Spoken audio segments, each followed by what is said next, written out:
দেশের বাজারে কিছুটা স্বস্তি ফিরছে।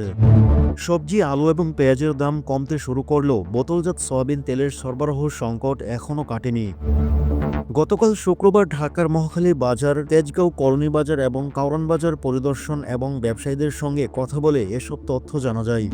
শীতকালীন সবজি সরবরাহ বাড়ায় তাদের দাম কমতে শুরু করে। বর্তমানে সবজির গড় মূল্য ৪০ থেকে ৫০ টাকার মধ্যেই।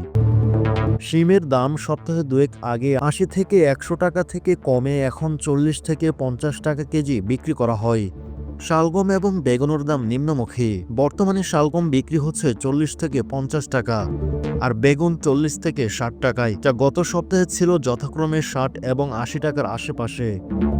পেঁয়াজের দাম অর্ধেকেরও নিম্নমুখী। পেঁয়াজের দাম গত ১-১.৫ মাসে উল্লেখযোগ্য নিম্নমুখী।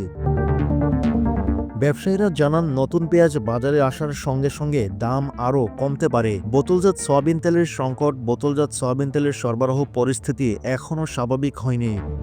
খুচরা বাজারের কয়েকটি ব্র্যান্ডের তেল ছাড়া অন্য কোম্পানিগুলোর তেল পাওয়া যাচ্ছে না। পরিস্থিতি স্বাভাবিক হতে আরও ২-১ দিন সময় লাগতে পারে বলে জানান বিক্রেতারা।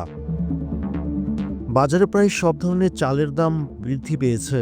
সরু নাজিরশাহী চালের দাম কেজিতে ৩ থেকে ৪ টাকা বৃদ্ধির পর বর্তমানে ৭৫ থেকে ৮৫ টাকায় বিক্রি করা হয়। বাজারে শীতকালীন সবজির সরবরাহ এবং পেঁয়াজের দাম কমায় কিছুটা স্বস্তি ফিরে।